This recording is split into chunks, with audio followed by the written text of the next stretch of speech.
Welcome to Green TV, the show dedicated to positive Green New Deal solutions and the candidates that advocate for them. I'm Janet Murphy. Today's episode is about Green America and carbon pricing, what carbon pricing is and why it matters. Green TV is about Green New Deal eco-jobs for the economy, new jobs, positive solutions. Eco-capitalism prices must tell the environmental truth. Green TV is about the green industrial revolution. Solar jobs, wind jobs, geothermal jobs, rail jobs, weatherization jobs, conservation jobs, efficiency jobs. Green TV is about building green neighborhoods, walkable, bikeable, pedestrian and rail-friendly communities, having cleaner air, cleaner water, cutting taxpayer subsidies to zero for fossil fuel, big oil, big auto. Green TV is about renewable energy, free energy, clean energy. Renewable energy can power rail. Rail built anywhere in America benefits all of America. Rail can move people, the economy, and the nation forward. Today we have a representative of Green America here to talk about carbon pricing. But first this. How to talk to your friends about carbon pricing. Carbon pricing isn't always an easy topic to bring up with friends. But Tom and Camila have worked out some great ways to make this super important topic interesting too. Thank you. So usually when I introduce myself to people and say, I'm campaigning for a price on carbon, the first reaction is, what's the price on carbon? Yeah, it's usually blink, blink. Yeah, exactly. How do you get past that point, and do you think there's ways to really convince people that this is something that you can get behind? So when we're talking about putting a price on carbon, we're just saying that the prices of everything that we consume should tell the truth about what's good for us or what's bad for us. And so really simplify and put it into regular people speak and put it into stories. Like if we pay to take our trash out to the curb, why should polluters dump into our atmosphere for free? Everybody gets that. People can relate to how taxes have changed behavior, like cigarettes. All the campaigns to get teens to stop smoking with DARE and posters showing your lungs all black, well, that's fine, but they've shown that a really high tax on cigarettes is actually the #1 reason that smoking has decreased in popularity and people are now healthier. Yeah. And so if you can point out those reasons, that shouldn't the things that are bad for us be expensive and the things that are good for us be affordable? Exactly. Yeah, so if you pose that question to people, they're like, tell me more. Yeah. So if I was someone completely new to carbon price and sitting down here asking you, and you're trying to make the pitch to me, how do you think you would go about doing it? Right now, polluting is free. So big polluters can dump waste into our shared world, into our atmosphere, and there's zero consequences for it. How does that make you feel?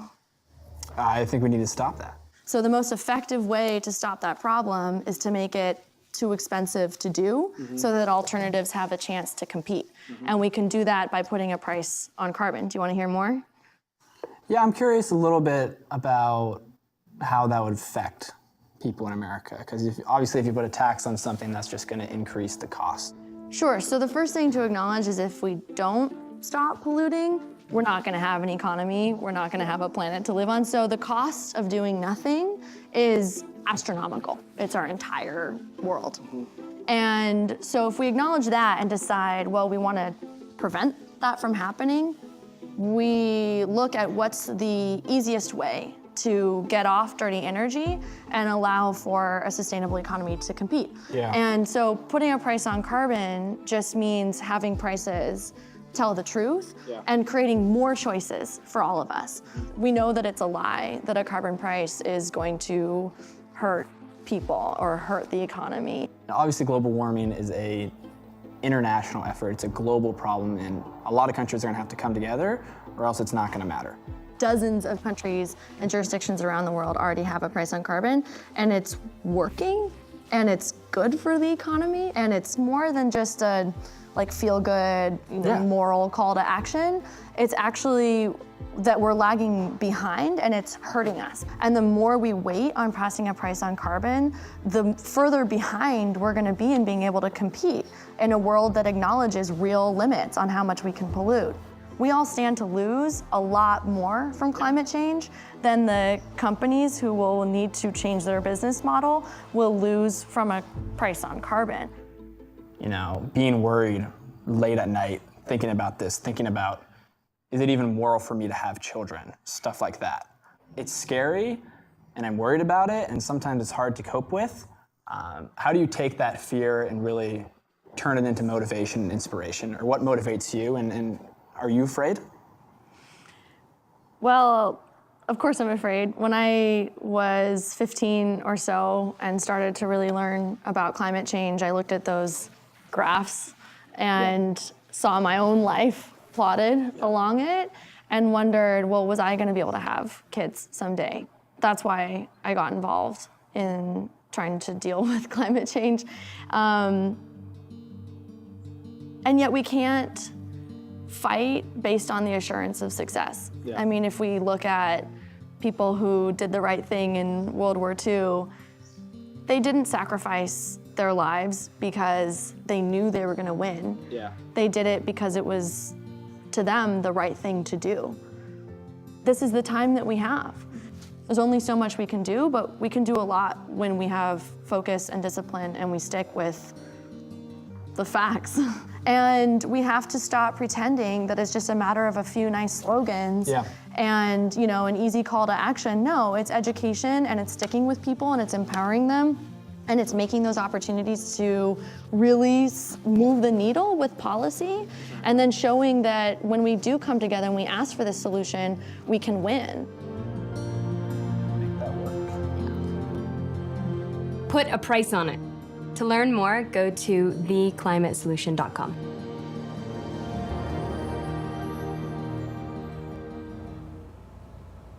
Today, Green America runs several different programs focusing on environmental preservation and on the improvement of human rights. These programs include green business, fair trade, stopping sweatshops, climate action, green energy, GMO Inside, the People and Planet Award for Green Businesses, social investing, community investing, shareholder action, and the Better Paper Project. Green America, together with Global Exchange and International Labor Rights Forum, initiated the Raise the Bar Hershey campaign that has so far attracted over 30,000 participants to urge the Hershey Company to go fair trade, as well as adopt more transparent sourcing policies. Green America is a DC-based NGO whose mission is to harness economic power, the strength of consumers, investors, businesses, and the marketplace to create a socially just and environmentally sustainable society. We welcome Mark Rakhmilevich. Thank you. Recommended to us by many fine people. He has been passionate about environmental justice and particularly issues surrounding climate change and clean energy technology. Mark has worked with a grassroots nonprofit organization dedicated to reversing the legacy of anthracite coal mining in a small watershed community, in part by securing funding to reclaim abandoned mine lands. More recently, he has volunteered with his local Sierra Club's Beyond Coal campaign to work to shut down remaining coal-fired power plants and to push for local governments to enact bold resolutions which demand 100% clean, carbon-neutral energy targets by 2050. Welcome, Mark. Thank you. Please tell us a bit about yourself. So my name is Mark Rakhmilevich. I'm originally from Wisconsin. I grew up in Lake Mills, Wisconsin, but I attended the University of Wisconsin-Madison as my undergraduate. I majored in philosophy, but ever since I was maybe a junior in school, I became very interested in sustainability, volunteering with our Mortgage Center Department of Public Service, and I was connected with a grassroots nonprofit where I was leading conservation activities.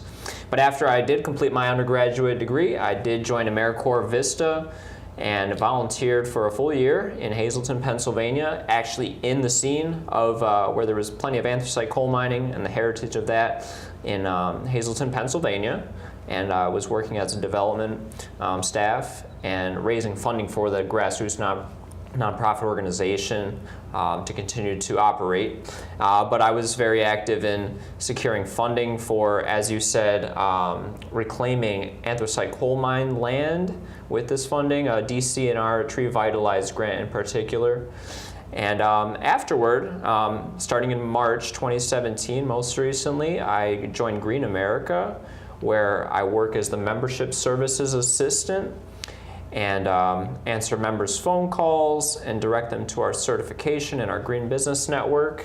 And other than that, I'll be talking plenty about today our Put a Price on a DC campaign, which is spearheaded by the Chesapeake Climate Action Network. But Green America is a coalition partner of that, along with 40 or so other labor, environmental, and social justice groups in DC. Great. Well, we really want to focus on that Put a Price on It DC initiative, which is ongoing right now in Washington, D.C. If passed by the City Council and allowed by the U.S. Congress, it would provide for and set up a carbon pricing system. So Put a Price on It DC might be otherwise known as a tax and revenue system, where the large polluters, which are the power and energy companies, will be charged a tax or fee based on how many pounds of pollutants they emit. Then, as you said, 75% of those fees collected would be paid back as a dividend to low-income DC residents. And a small carve-out of that would be focused for low income. And really every ratepayer in DC would receive a rebate. The other 20% or so would be distributed to an identified group of stakeholders who will promote green energy. Is this the idea, and where did the idea come from?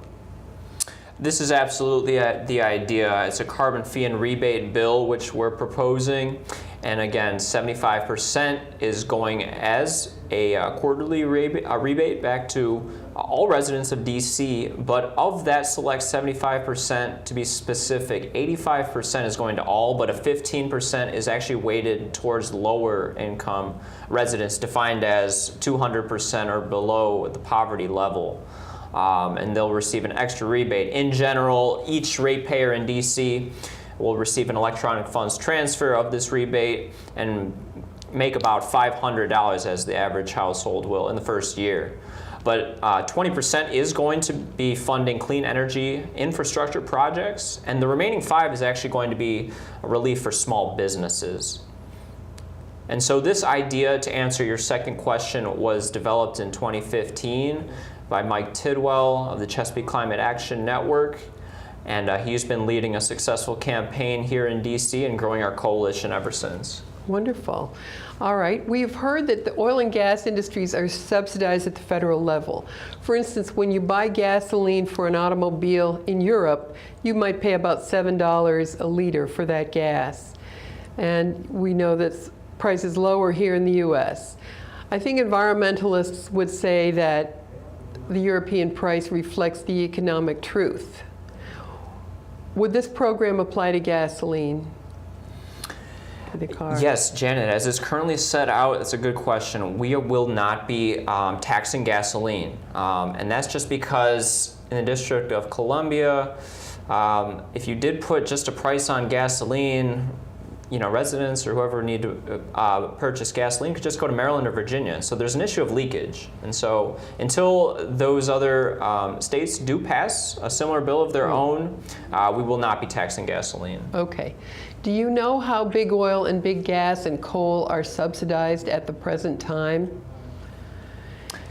Yeah, it's astonishing. I believe it's from 25 to 75 billion annually in the United States, and so it's an extreme problem. And I deeply feel that we need to make a local effort to combat this issue. I see.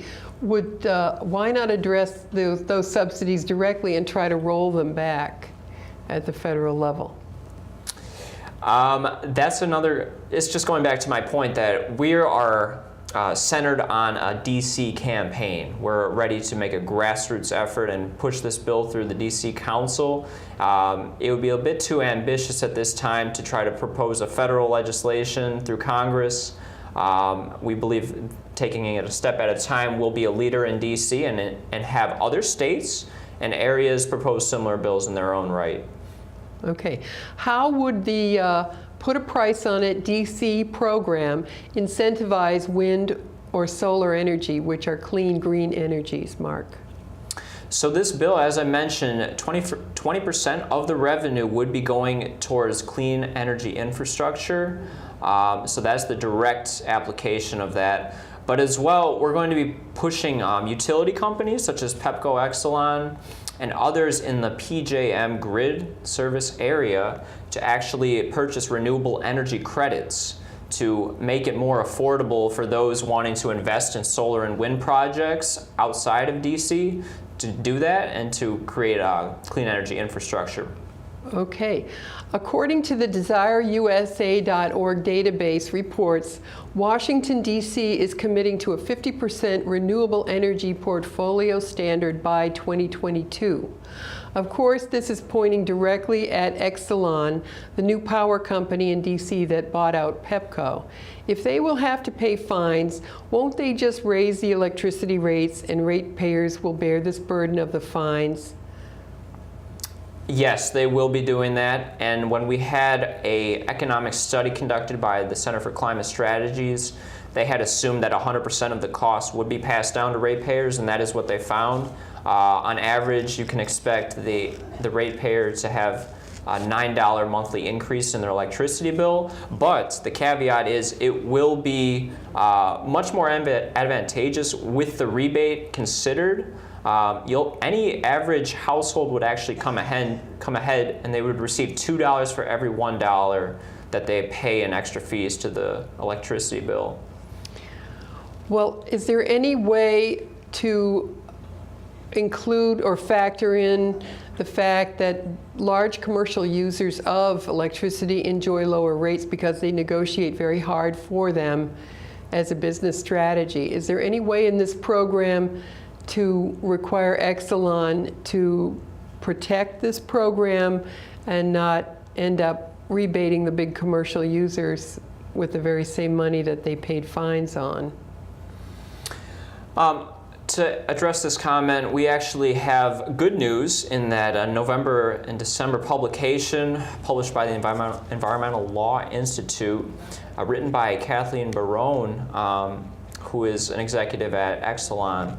She actually endorsed the idea of this bill, and it's really a glowing statement in support of what we're trying to do here, and she thinks that this is a great way of decarbonizing our economy. So although, yes, utility companies will be paying the cost of this fee primarily, the dirty polluters, they will be given a price signal, and they will have the means to avoid the fee by, again, investing in renewable energy and having this price signal ahead of time so that they will be able to shift their priorities elsewhere into clean energy. Were you surprised when the Washington Post in November also endorsed this project? Yes, we were very pleasantly surprised. We've had a lot of really great positive comments from the Washington Post editorial board, as well as a number of actual recent op-eds in support of it by local businesses as well. Wonderful. Yeah. This is fantastic.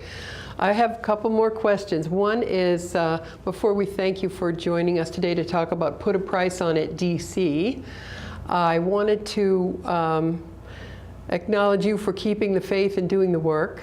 That's an old slogan they had at Green America. And did you ever have a mentor in your career that helped you to be inspired?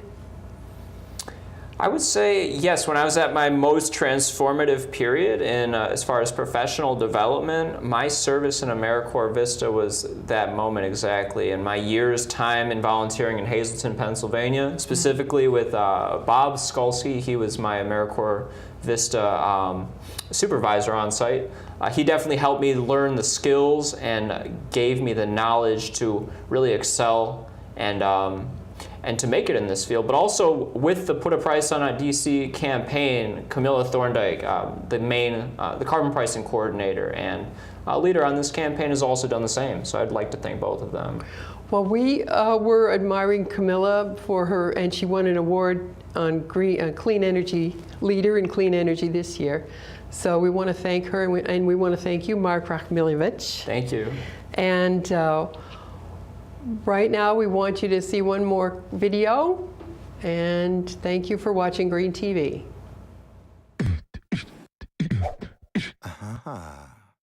Your wallet, your bank account. You keep a close eye on them. You pay for your groceries. You pay for your car. You pay for your stuff. You pay for your roads, your schools, the things we all share. You know what else you're paying for? Carbon pollution. Oh yes, you're paying for carbon. Science tells us carbon pollution is the leading cause of climate disruption. The burning of dirty energy is raising our planet's temperatures, which makes extreme and erratic weather more likely. The result? You've been living in it. 2012 was the hottest year in the United States since weather scientists started keeping records. And half of all U.S. counties were declared disaster zones due to last summer's crippling drought. And because of the droughts, wildfires scorched 1.5 times more land than usual. On the East Coast, crazy storms have led to record-breaking flooding. We've always had extreme weather, but now, thanks to carbon pollution, we have weather on steroids. And we're paying for it. Congress has agreed on more than $50 billion in relief for the victims of Superstorm Sandy. The costliest global disasters of 2012 were Hurricane Sandy, cost $65 billion. What? And the year-long Midwest Plains drought that cost us $35 billion. No way. Drought relief, disaster relief, battling wildfires, building seawalls. All these expenses add up, and that's the price of carbon. But big oil isn't paying, and big coal isn't paying. They are using the atmosphere as an open sewer while you are paying the tab. Through taxes, medical bills, higher food prices, insurance rates, and more. But no wallet in the world is big enough. It's time to take action. It's time to tell the world. We are paying the price of carbon. It's time to put a price on carbon and make the polluters stop the carbon destruction. Tell your friends, tell our leaders. It's time to have the carbon conversation. Thank you for joining us today, Mark Rakhmilevich. I think there is one more topic we wanted to cover, which is a thing called the Green Business Network Marketing Campaign. Can you tell us about that? Yeah, so at Green America, in my role of membership services assistant, I actually work with a number of really innovative and creative green businesses throughout the United States, and they all joined collectively in what we call the Green Business Network. And one of the main benefits of joining the Green Business Network is that we offer certification to those who show their commitment to environmental and social responsibility. And so from financial advisors and planners to other major industries, we have many covered industries. We evaluate certification for all of these businesses. So there's a real advantage to attaining our certification. It really gets your message out to a large consumer base of those that are interested in our products and services. So I would recommend visiting greenbusinessnetwork.org. Thank you very much for that last salvo, Mark. And thanks for visiting us here at Green TV. Renewable energy is free energy, clean energy. Rail is safer and can run on renewable energy.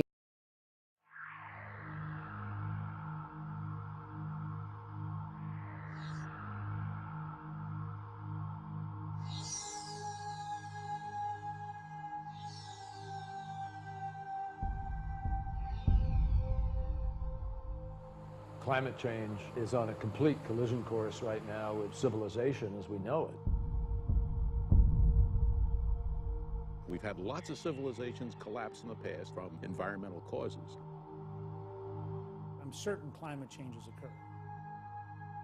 Our responses at the moment are inadequate in terms of coping with these newly displaced people. These are really the human faces of climate change. Nature is now at war with us.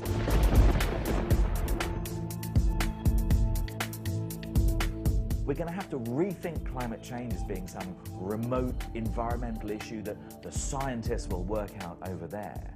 It's so huge. It's so big that's coming our way. It's almost beyond comprehension. We are the same human race, no difference. We're dealing with the fact that there's a gap between what the law provides and what the world needs. People cross borders all the time. That will change all sorts of equations. When you get scarce resources, or if you get a change so radical that people can't function, you have huge displacement. The threat of refugees as a consequence of climate change is an enormous national security issue. Europe is spending millions to defend itself against immigration from Africa. When the Pentagon begins to think about what might happen, that's a clear indication that we have to start taking something seriously.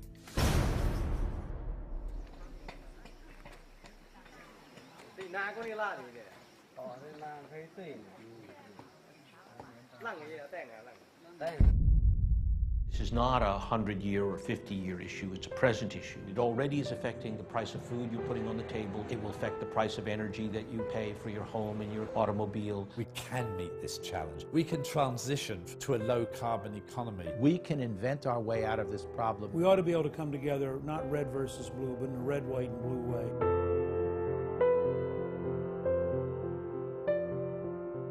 The challenge is no longer to save the planet. The challenge now is to save civilization itself. And that is not a spectator sport.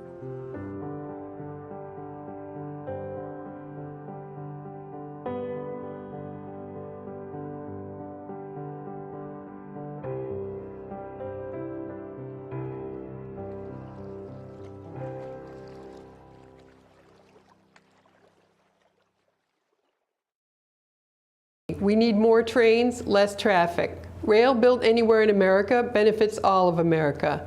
That's it for today's Green TV. I'm Janet Murphy. Please join us again next time for Green TV.